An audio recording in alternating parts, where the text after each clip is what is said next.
तुम्हारा अन्नदाता, पग पग पर है संग तुम्हारे अन्नदाता। लहू किसानों का बन के पसीना सींचता है धरती का सीना। मेहनत का तेरी हक दिलवाने, नई तकनीक नई खोज बताने। पशुधन को गुणवान बनाना, पौध सुरक्षा को सिखलाना, खेती के सब गुर समझाने, भारत का सरताज बनाने। आठों पहर है संग तुम्हारे अन्नदाता, अन्नदाता। नमस्कार, मैं हूं अवंतिका श्रीवास्तव। आप सभी दर्शकों का अन्नदाता कार्यक्रम में स्वागत करती हूं। किसान का जीवन बहुत मुश्किल होता है। वो अपने खेतों में लंबे समय तक काम करते हैं, उसका ध्यान सदैव फसल में ही लगा रहता है, अपनी कड़ी मेहनत की ताकत पर अपना जीवन व्यतीत करते हैं। और ऐसे ही किसानों की प्रगति के लिए हम खेती बाड़ी से जुड़ी हुई बहुत सी नई और लाभकारी जानकारियां हर रोज सुबह लेकर आते हैं। तो चलिए कार्यक्रम शुरू करते हैं। पहले देखते हैं क्या है आज के अन्नदाता में। अधिक पैदावार के लिए ज्वार की वैज्ञानिक तकनीक से बुवाई।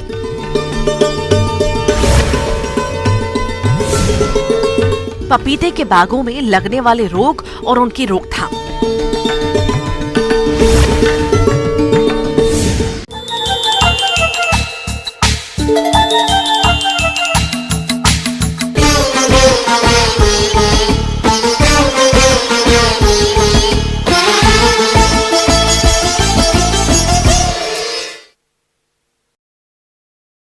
हमारे प्रदेश में ज्वार की खेती खरगोन, खंडवा, बड़वानी आदि जिलों में की जाती है और वर्तमान समय इसकी बुवाई के लिए उपयुक्त चल रहा है।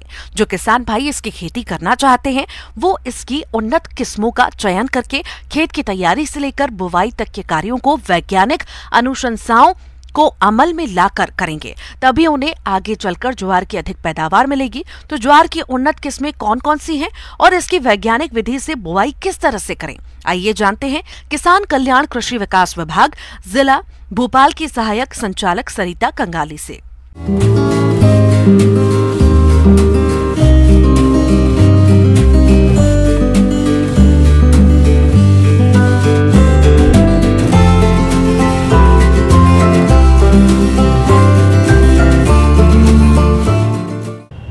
वर्षा आधारित कृषि के लिए ज्वार एक सबसे बहुत ही उपयुक्त फसल है।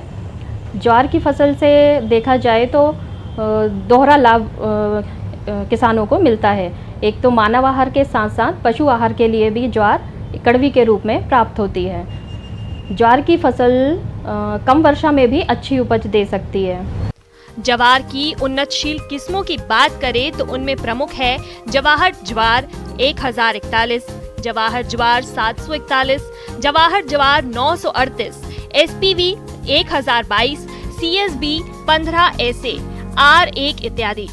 इसके अलावा संकर किस्में हैं CSH 5, CSH 6, CSH 14, CSH 18 आदि में से किसी भी किस्म का चयन कर सकते हैं। पहले भूमि का चुनाव या भूमि की तैयारी किस प्रकार से करें।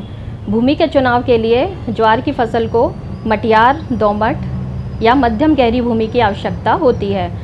भूमि में पर्याप्त जीवांश होना चाहिए। साथ ही साथ किसान भाइयों को ऐसी भूमि का चयन करना चाहिए जिसमें भूमि का pH मान 6.0 से 8.0 उपयुक्त होता है। साथ ही भूमि में पानी का निकास अच्छा होना चाहिए। गर्मी के समय किसान भाइयों को खेत की जुताई आवश्यक रूप से करनी चाहिए, जिससे भूमि की उर्वरकता, खरपतवार एवं कीट नियंत्रण की दृष्टि से यह काफ़ी लाभदायक होता है। खेत की जुताई करके ज़मीन को अच्छी तरह भुरभुरी कर पाटा चलाकर बोनी के लिए तैयार करना चाहिए। किसान भाइयों, ज्वार की फसल से अधिक उत्पादन प्राप्त करने के लिए 80 किलोग्राम नत्रजन, 40 किलो स्फूर और 40 किलो पोटाश प्रति हेक्टेयर देना चाहिए। इसमें नत्रजन की आधी मात्रा, स्फूर और पोटाश की पूरी मात्रा का उपयोग बोनी के समय बीज के नीचे प्रयोग करना चाहिए और शेष बची नत्रजन की आधी मात्रा का प्रयोग जब फसल 30 से 35 दिनों की हो जाए, यानी जब पौधे घुटनों की ऊंचाई के हो, तब पौधे से लगभग 10 से 12 सेंटीमीटर की दूरी पर साइड ड्रेसिंग के रूप में देकर डोरा चलाकर भूमि में मिला दें। ज्वार की फसल में बोनी का समय बहुत ही महत्वपूर्ण होता है। ज्वार की फसल को मानसून आने के एक सप्ताह पहले या सूखे में बोनी करने से ज्वार फसल की उपज में लगभग 22.7% की वृद्धि पाई गई है। साथ ही साथ यदि इसकी जल्दी बोनी करते हैं तो किसान भाइयों को जैसा कि ज्ञात है कि इसमें एक तना मक्खी कीट का प्रकोप अधिक पाया जाता है, तो जल्दी बोने से यह कीट का प्रकोप कम होता है। इसके बाद आती है बात बीज की मात्रा की। किसान भाइयों, सबसे महत्वपूर्ण बीज की मात्रा, यदि संतुलित बीज की मात्रा उपयोग की जाए तो उत्पादन पर अच्छा असर दिखाई देता है। 1 हेक्टेयर क्षेत्र के लिए 8 से 10 किलोग्राम प्रति हेक्टेयर बीज की आवश्यकता होती है। किसान भाइयों को यह भी ध्यान रखना चाहिए कि ऐसे बीज का चयन करें जिसकी अंकुरण क्षमता 70 से 75% तक होना चाहिए।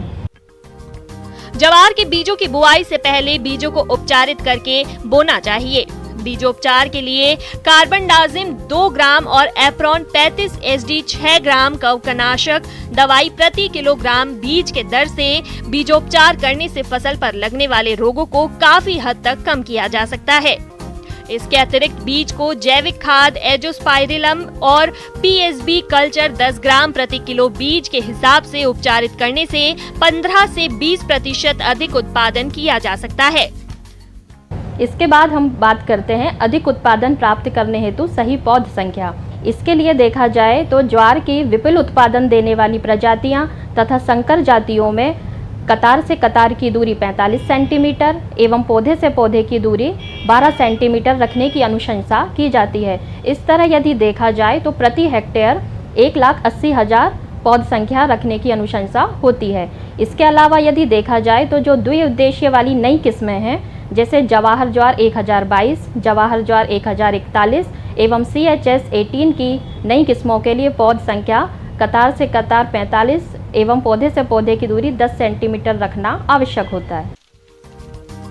किसान भाइयों, खरीफ ज्वार की फसल में खरपतवारों का अधिक प्रकोप होता है, जिसकी वजह से फसल के उत्पादन में भारी कमी आती है। इसीलिए आप इसका रासायनिक नियंत्रण करने के लिए एलाक्लोर खरपतवार नाशी की 1.5 किलोग्राम सक्रिय तत्व की 75% मात्रा को 500 लीटर पानी में मिलाकर अंकुरण के पूर्ण छिड़काव करने से खरपतवारों का नियंत्रण आसानी से हो जाता है। सिंचाई की बात यदि हम करें तो ज्वार की जो फसल है वो एक वर्षा आधारित फसल है, इसलिए इसको सिंचाई या पानी की कम ही आवश्यकता होती है। यदि नमी का अभाव कम है तो ऐसी स्थिति में हम फसल में सिंचाई कर सकते हैं। साथ ही साथ यदि ज्वार की फसल ज़्यादा पानी के भराव को सहन नहीं कर सकती है, इसलिए किसान भाइयों को यह ध्यान देने योग्य बातें हैं कि समय समय पर नालियां बनाकर पानी के निकास का उचित प्रबंध करना चाहिए।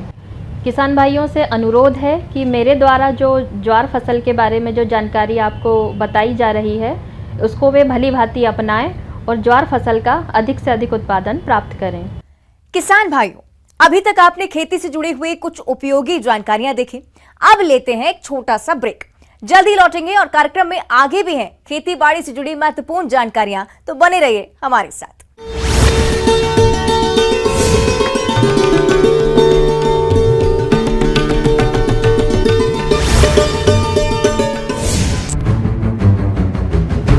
अविश्वास प्रस्ताव पर बनेगी रणनीति। बस्तर दौरे से पहले धमतरी में रुकी छत्तीसगढ़ कांग्रेस प्रभारी कुमारी शैलजा, कहा कांग्रेस के बूथ चलो अभियान से जमीनी कार्यकर्ता को एक्टिव करने का लक्ष्य। स्टार प्रचारकों में राहुल गांधी भी होंगे शामिल। कर्नाटक में फंसे 5 नाबालिग मजदूरों को लेकर सूरजपुर पहुंची बाल आश्रम।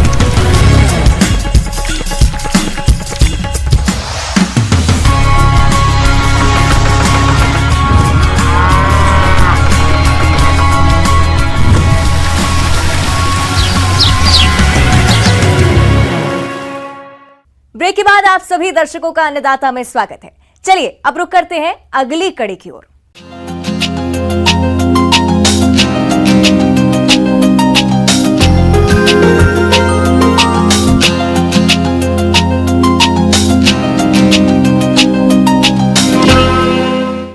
किसान भाइयों, इस समय मौसम में तेजी से बदलाव हो रहा है। कभी तेज धूप हो जाती है तो कभी बारिश होने लगती है।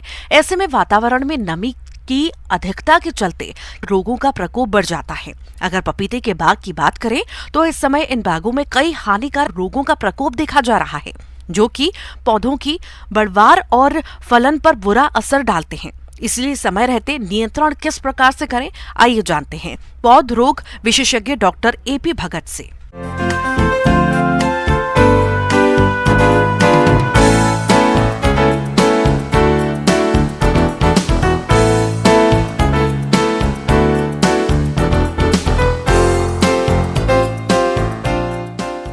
किसान भाइयों, आप जानते हैं कि पपीता कितना फ़ायदेमंद फल है।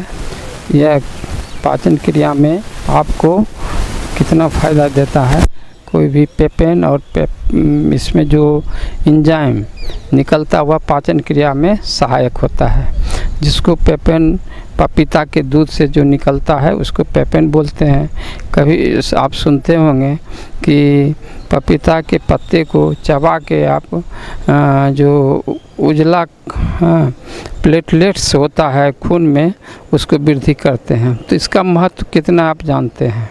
तो पपीता खेती करना बहुत लाभदायक होता है। जितना भी आप इन खर्च करते हैं उससे आपका ज़्यादा फायदा देता है। पपीता के इतने सारे फायदों को देखकर इसकी मांग बढ़ी है और अधिकतर किसान इसकी खेती करने लगे हैं। लेकिन इस फसल से उत्पादन लेने में रोग बड़ी बाधा बनते हैं और हमारे किसान भाई चाहकर भी ठीक से इनको कंट्रोल नहीं कर पाते हैं और नुकसान उठाना पड़ जाता है। और ज़्यादातर आप देखेंगे कि पत्ता जो है मुड़ जाता है, पतला हो जाता है, छोटा हो जाता है। पत्तियां आपका इसका पपीता का पीलापन हो जाता है। देखेंगे कि बरसात में कि पत्ती जो है ऊपर शीर्ष से पीला होते हुए नीचे चला आता है। तो इन सभी तरह के रोग के लक्षण दिखाई पड़ते हैं। अगर आप पके हुए फल या हरा फल को देखेंगे ठीक से तो उस पर रिंग नुमा, चूड़ी नुमा, अंगूठी नुमा रिंग बनता है। यह भी एक रोग होता है। अगर विशेष ध्यान से देखेंगे तो आपको दिखाई पड़ता है। पपीता में लगने वाला यह वायरस रोग सबसे अधिक नुकसान करता है। इसे मोजेक रोग, पर्ड कुंचन जैसे कई नामों से जाना जाता है। पपीते की खेती करने वाले किसान इस फसल को लगाने से पहले ही इस रोग पर कंट्रोल करने की तैयारी कर लें, क्योंकि पपीते में इस रोग के आने की संभावना नहीं पूरी गारंटी रहती है। इसलिए रोपाई करने से लेकर उत्पादन लेने तक पौधों पर दवाओं का छिड़काव करना पड़ेगा। वायरस अपने आप नहीं फैलता है, तो यह एक कीट होता है, वह इसको फैलाता है। तो हमको कीट से रोकना है। यह कीट आपको किससे रोकेगा? कीटनाशक दवा। आप आजकल देखेंगे इमिडाक्लोपीड नाम की दवा बाज़ार में मिलता है। उसका आप लिक्विड जो है 1 ml तरल 3 लीटर पानी में डाल करके छिड़काव करते हैं। यह दवाई का छिड़काव आप जब पौधा लगाते हैं उस समय से करते हुए आपको जब तक फल नहीं लगता है, जब तक फल नहीं होता है, फल पकता नहीं है, उस समय तक हम छिड़काव करते हैं। लेकिन छिड़काव करने के लिए जब तक फूल आ गया उस समय तक छिड़काव करते हैं। इससे उसके बाद हम लोग छिड़काव करते हैं कि नीम के तेल से। जब फल आ जाता है तो नीम का तेल 1 लीटर पानी में 5 मिलीलीटर हम नीम का तेल घोल करके प्रत्येक सप्ताह छिड़कना पड़ता है। इस तरह से हम वायरस रोग, विषाणु रोग यानी जो भी रोग है हम उससे बचाव कर लेते हैं। पौधे जब लगाते हैं वहाँ हम लोग भी मच्छरदानी या कोई ऐसा कीड़ा नहीं प्रवेश करे उस तरह का ढक कर हम पौधे का, पपीता के बीज का अंकुरण करते हैं और पौधा का तैयार पौधशाला में पौधा तैयार करते हैं। फिर जहाँ रोपाई करते हैं वहाँ पर भी हम फिर कीटनाशक दानेदार डाल करके वहाँ रोपाई करते हैं, या कीटनाशक दवाई जो है घोल बनाकर जड़ में पहला पानी उस समय डालते हैं जड़ के पास कि कीटनाशक से पौधा हमारा परिपूर्ण हो जाए, जैसे कीट हमारे आएंगे तो वहाँ पर रस नहीं चूसेगा, जिससे रोग नहीं फैलेगा। पपीते का दूसरा खतरनाक रोग है जड़ सड़न, जिसे जड़ गलन भी बोलते हैं।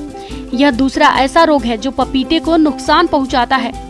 इसमें देखते ही देखते सभी पौधे सूख जाते हैं और उपज कुछ नहीं मिलता है।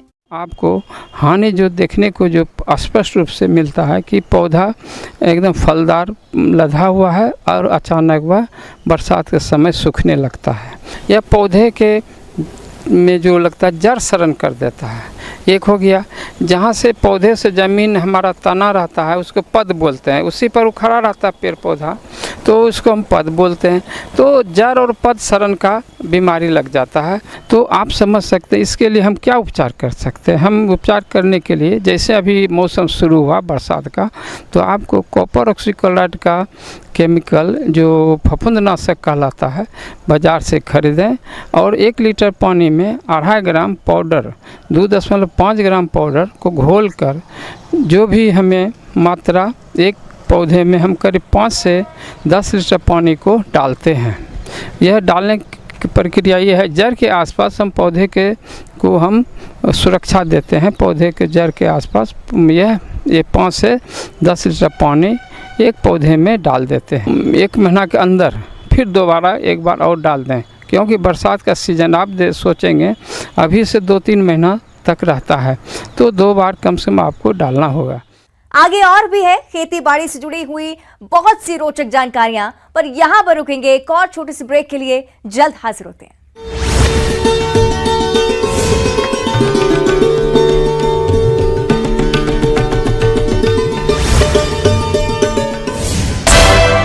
नौकरी का झांसा देकर नाबालिगों को ले गए थे कर्नाटक, मारपीट कर जबरन कराते थे मजदूरी।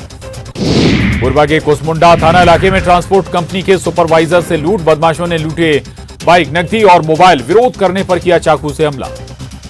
ऑनलाइन सट्टेबाजी के महादेव ऐप पर पुलिस की कार्रवाई, पुलिस ने 7 आरोपियों को किया गिरफ्तार। Anti crime and cyber unit Jamul और बिलासपुर पुलिस की कार्रवाई। प्रधानमंत्री नरेंद्र मोदी के भोपाल दौरे को लेकर भोपाल पुलिस अलर्ट है, कई इलाकों में को रेड जोन घोषित।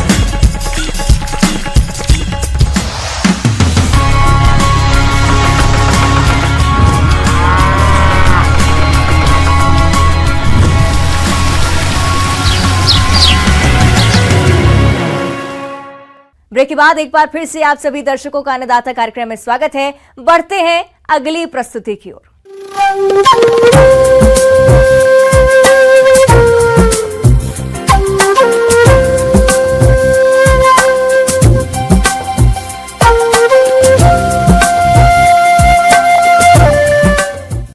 मौसम के अनुसार प्रबंधनों पर ही टिकी है आपकी खेती बाड़ी, इसलिए मौसम पूर्वानुमान और उस पर आधारित साप्ताहिक कृषि सलाह इस प्रकार है।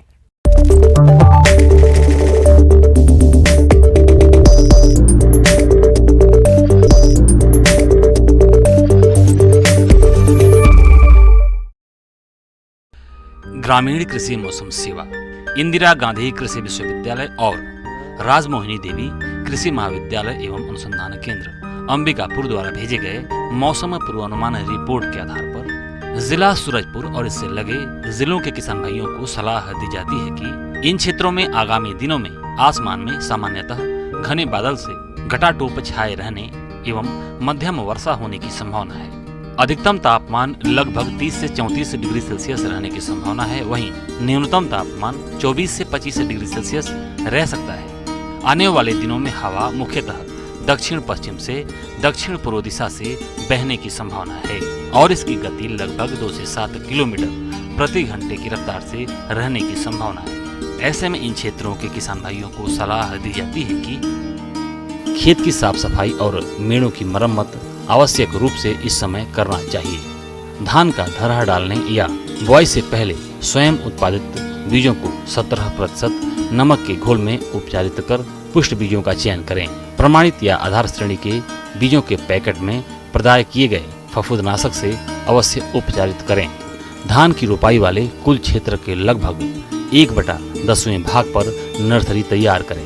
इसके लिए मोटे धान वाली किस्मों के बीज की मात्रा 50 किलोग्राम प्रति हेक्टेयर और पतले धान के किस्मों के बीज की मात्रा 40 किलोग्राम प्रति हेक्टेयर दर से बीज डालें।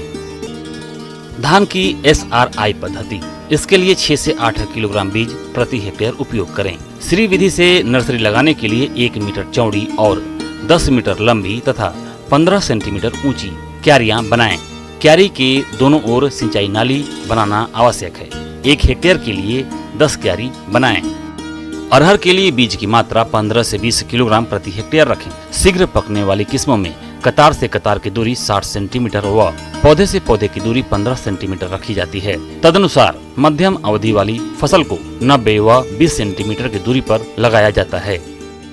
मक्का के संकर किस्मों का बीज 15 से 20 किलोग्राम प्रति हेक्टेयर रखें। संकुल किस्मों के लिए 20 से 25 किलोग्राम बीज प्रति हेक्टेयर रखें। कतार से कतार की दूरी 60 से 75 सेंटीमीटर और पौधे से पौधे की दूरी 20 से 25 सेंटीमीटर होनी चाहिए। मध्यम और देर से पकने वाली किस्मों को 75 से 25 सेंटीमीटर कतार से कतार व पौधे से पौधे के अंतराल में लगाना चाहिए। मधुमक्खी पालकों को मधुमक्खियों के लिए कृत्रिम भोजन 1:1 के अनुपात से आहार और पानी का घोल बनाकर भोजन पात्र में आवश्यकता अनुसार दें। मौसम की स्थिति को देखते हुए खुरपका मुहपका रोग फैलने की आशंका है। पशुओं में रोग के बचाव के लिए टीकाकरण करवाएं। टीकाकरण करवाने का यह सही समय है। सूखा चारा दिन में 2 बार दें। समय समय पर पशुओं को पीने के लिए पानी उपलब्ध कराएं। पशु चिकित्सक से संपर्क कर अपने मवेशियों को गला घोंटू एवं लंगड़ी रोग का टीकाकरण करवाएं। 4 से 8 माह की बछिया को ब्रुसेलोसिस यानी संक्रामक गर्भपात रोग से बचाव के लिए टीकाकरण करवाएं। मछलियों में जुलाई अगस्त का महीना प्रजनन का होता है, अतः मछलियों की बिक्री न करें और नवीन बीज डालें और अनावश्यक जीव को बाहर करें।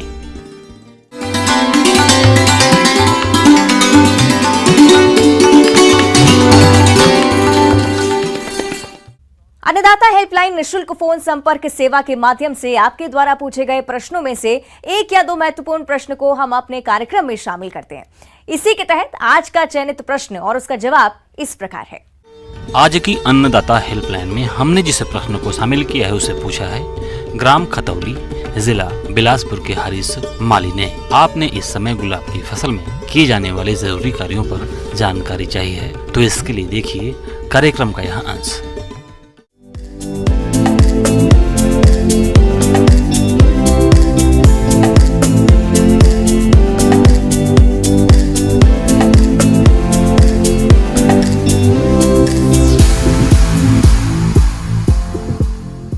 आज मैं आपको गुलाब की व्यावसायिक खेती किस प्रकार से हम करें इसके बारे में कुछ बताना चाहूँगी। जैसा कि हम सभी जानते हैं कि गुलाब की मांग न सिर्फ हमारे देश में अपितु अन्य देशों में भी बहुत अधिक है। क्यारी में नमी बनाए रखने के लिए आवश्यकता हमेशा होती है। 4 से 6 दिन की अंतराल पर जो है आपको सिंचाई करने की आवश्यकता होती है। यह आपके ऊपर है कि आप सिंचाई का माध्यम किसे चुनते हैं। यदि आपके पास ड्रिप इरिगेशन की व्यवस्था है तो निश्चित रूप से आप ड्रिप या स्प्रिंकलर इरिगेशन का जो है इस्तेमाल कर सकते हैं। इसके इस्तेमाल से इनिशियल कॉस्ट भले ही थोड़ी अधिक आती है, लेकिन जो है इसमें पानी की बचत काफ़ी अधिक होती है। तो यह सिंचाई की व्यवस्था उत्तम है यदि आप कर पाएँ तो। किसान भाइयों, यदि आपके पास ड्रिप की सुविधा उपलब्ध नहीं है तो आप बहाव पद्धति से गुलाब की फसल में पानी देकर गुलाब की फसल से अधिक फूलों का उत्पादन ले सकते हैं। प्लास्टिक मल्च का प्रयोग यदि आप करते हैं तो इससे जो है वाष्पीकरण कम हो जाता है, नमी बरकरार रहती है, जिससे खरपतवार की जो समस्या है वो नहीं होती है। इसके अलावा निराई गुड़ाई जो है वो भी समय समय पर आप आवश्यक रूप से करें, क्योंकि नहीं करने पर क्या होता है खरपतवार आ जाते हैं और जो कि मुख्य फसल को जो है वो बहुत ज़्यादा नुकसान पहुंचाते हैं, उसके साथ प्रतिस्पर्धा करने लगते हैं। प्रतिस्पर्धा होने पर क्या होगा कि पानी खाद जो है वो पौधों को प्राप्त ना हो करके, गुलाब की फसल को प्राप्त ना हो करके जो है खरपतवार जो है उससे अपनी बढ़ोतरी करने लगते हैं, जिससे कि जो है फसल को बहुत ज़्यादा जो है नुकसान पहुंचता है। इसे आप या तो खुरपी की सहायता से या हंसिए की सहायता से कर सकते हैं, या आप हाथ से भी हटा सकते हैं। और इसकी व्यावसायिक फसल जब हम लेते हैं तो कीट प्रबंधन की बात करते हैं तो इसमें प्रमुख रूप से जो कीट लगते हैं वो जेल, जैसिड, लाही, थ्रिप्स। इसकी रोकथाम हमें समय समय पर करना अति आवश्यक है। इनकी रोकथाम के लिए 7 जो है 0.3% या मैलिथियोन का जो है आप छिड़काव करें। इसके अलावा गुलाब की फसल में मकड़ी कीट का प्रकोप होता है। ये कीट पौधों की पत्तियों में जाला बनाकर उनका रस चूसता रहता है, जिससे पौधे की पत्तियों का क्लोरोफिल कम हो जाता है और पौधे अपना भोजन नहीं बना पाते, जिससे फसल कमजोर हो जाती है। तो आप इस कीट के रासायनिक नियंत्रण के लिए ओमाइड दवा 1 मिलीलीटर मात्रा को 2 लीटर पानी के हिसाब से घोल बनाकर छिड़काव करने से इससे कीट का नियंत्रण किया जा सकता है। इसके बाद जो है कीट व रोग प्रबंधन जो है वो अत्यंत महत्वपूर्ण बिंदु है। गुलाब की जो मुख्य बीमारी है वो डायबैक है। यह प्रायः छटाई के बाद कटे भाग पर हो जाती है, जिससे पौधे धीरे धीरे ऊपर से नीचे की तरफ सूखते हुए जड़ तक सूख जाते हैं। तीव्र आक्रमण होने पर पूरा पौधा ही सूख जाता है। इसकी रोकथाम के लिए छटाई के तुरंत बाद कटे हुए भाग को चौबटिया पेस्ट, जिसमें 4 भाग कॉपर कार्बोनेट, 4 भाग रेड लेट और 5 भाग जो है तीसी का तेल जो होता है इसका होता है, एवं 0.1% मैलिथियोन का आप छिड़काव भी कर सकते हैं। इसके अलावा गुलाब की फसल में भभूतिया रोग का प्रकोप भी होता है। इस रोग के कारण पौधे की पत्तियां, टहनियां और फूलों पर भूरे रंग का पाउडर जैसे दिखाई देता है और अधिक प्रकोप होने पर पत्तियां काली पड़कर सूख जाती है और फूलों की गुणवत्ता खराब होने से उत्पादन में कमी आ जाती है। तो आप इस रोग की पहचान कर नियंत्रण के लिए घुलनशील गंधक की 3 ग्राम मात्रा का प्रति लीटर पानी के हिसाब से घोल बनाकर छिड़काव करें। तो आप सभी से मेरा ये अनुरोध है कि जब भी आप गुलाब के फूल की जो है खेती करें तो ये जो कुछ वैज्ञानिक बिंदु हैं, निंदाई, गुड़ाई, सिंचाई जो है, कीट प्रबंधन जो है, रोग प्रबंधन है, तो इन सभी में जो है वैज्ञानिक दृष्टिकोण अपनाएं और अपनी फसल की पैदावार बढ़ाएं। धन्यवाद।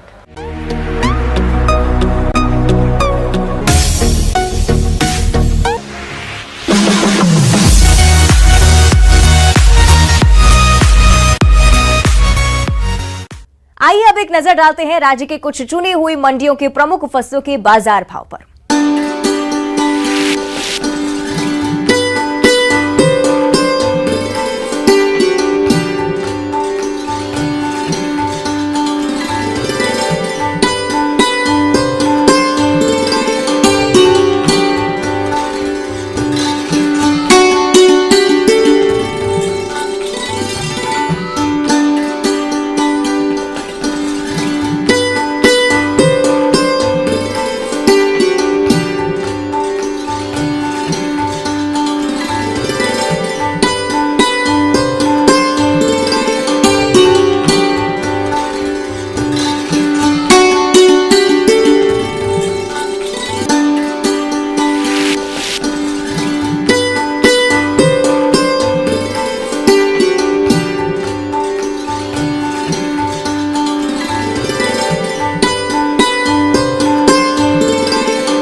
किसान भाइयों, अन्नदाता आपकी सेवा के लिए संकल्परत है। कृषि संबंधित समस्या और सुझावों के लिए आप हमें इस पते पर संपर्क कर सकते हैं। प्रोड्यूसर अन्नदाता news 18 Madhya Pradesh Chhattisgarh, Ramoji film city, Hyderabad 501512। साथ ही आप हमें ईमेल भी कर सकते हैं। हमारा ईमेल है p18annadatamp@nw18.com। इसके अतिरिक्त आप हमें निःशुल्क हेल्पलाइन नंबर 1800-889-2163 पर सोमवार से शनिवार सुबह 10 बजे से शाम 4 बजे के बीच संपर्क कर सकते हैं। किसान भाइयों, अब समय हो रहा है आपसे विदा लेने का, तो हमारी अन्नदाता टीम को दीजिए इजाजत। कल फिर आपसे मुलाकात होगी कृषि संबंधित कुछ और महत्वपूर्ण जानकारियों के साथ। नमस्कार।